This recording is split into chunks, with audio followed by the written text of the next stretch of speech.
2018 میں supreme judicial council کی جانب سے اپنی برطرفی کو سپریم کورٹ میں چیلنج کرنے والے اسلام آباد ہائی کورٹ کے سابق جج شوکت عزیز صدیقی کے ساتھ اپنی بات چیت کے بارے میں جنرل فیض حمید کے پاس سنانے کے لیے کوئی مختلف کہانی بھی ہو سکتی ہے۔ سپریم کورٹ نے جج شوکت عزیز صدیقی کے کیس میں سابق انٹیلیجنس سربراہ جنرل فیض اور دیگر کو نوٹس جاری کر دیے ہیں۔ تاہم اب سورسز کا کہنا ہے کہ ریٹائرڈ جنرل کے پاس سنانے کے لیے ایک الگ کہانی ہے۔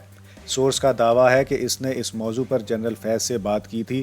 ذریعے کا کہنا ہے کہ جنرل فیض اس بات سے انکار نہیں کرتے کہ ان کی سابق جج سے ملاقات ہوئی تھی۔ یہ دعویٰ کیا جاتا ہے کہ فیض حمید نے اپنی ڈی جی سی کی حیثیت سے تقرری کے دوران اس وقت کے D G I S I lieutenant general Naveed Mukhtar کے کہنے پر ریٹائرڈ جج سے ملاقات کی تھی۔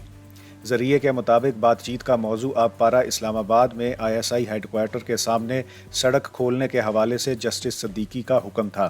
انہوں نے جنرل فیض کا حوالہ دیتے ہوئے کہا کہ ابتدائی طور پر ایک بریگیڈیئر کو جسٹس صدیقی سے ملاقات کرنے اور سڑک کھولنے کے لیے عدالت کی ہدایت میں شامل حساسیت پر بات کا کام سونپا گیا تھا۔ بتایا جاتا ہے کہ دہشت گردی کے خطرات کے پیش نظر آئی ایس آئی ہیڈ کوارٹر کے سامنے اب پارہ روڈ کو بلاک کر کے موڑ دیا گیا تھا۔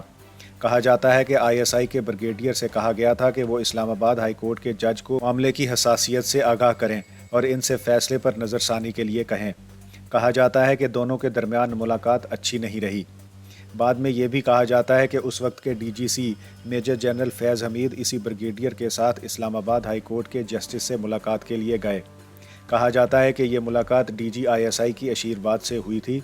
ذریعے کا دعویٰ ہے کہ فیض حمید نے جج سے ان کی رہائش گاہ پر ملاقات کی۔ انہوں نے ابتدائی طور پر بریگیڈیئر اور جج کے درمیان بات خراب ہونے پر افسوس کا اظہار کیا۔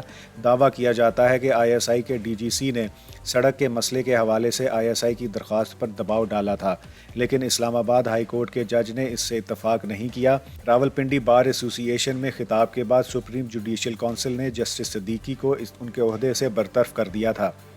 جسٹس صدیقی نے آئی ایس آئی پر عدلیہ کے معاملات میں مداخلت کا الزام عائد کیا اور کہا کہ ایجنسی کے کچھ افسران اسلام آباد ہائی کورٹ کے بینچوں کی تشکیل میں ہیرا پھیری کر رہے ہیں۔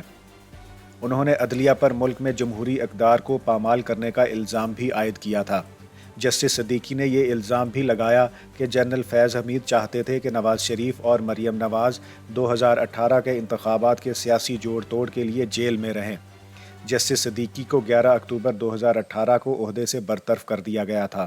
اس کے بعد جج نے 2018 میں سپریم جوڈیشل کونسل کی جانب سے اپنی برطرفی کو چیلنج کیا تھا اور 13 جون 2022 کو آئینی درخواست کی آخری سماعت کے بعد ان کا کیس جاری ہے۔ جسٹس صدیقی نے اپنی درخواست میں استدعا کی ہے کہ اسلام آباد ہائی کورٹ کے جج کے طور پر ان کی برطرفی کا نوٹیفیکیشن غیر قانونی قرار دیا جائے۔ جسٹس صدیقی کی نمائندگی سینئر وکیل حامد خان کر رہے ہیں، جبکہ درخواست میں اسلام آباد بار ایسوسی ایشن اور کراچی بار ایسوسی ایشن کو بطور فریق شامل کیا گیا ہے۔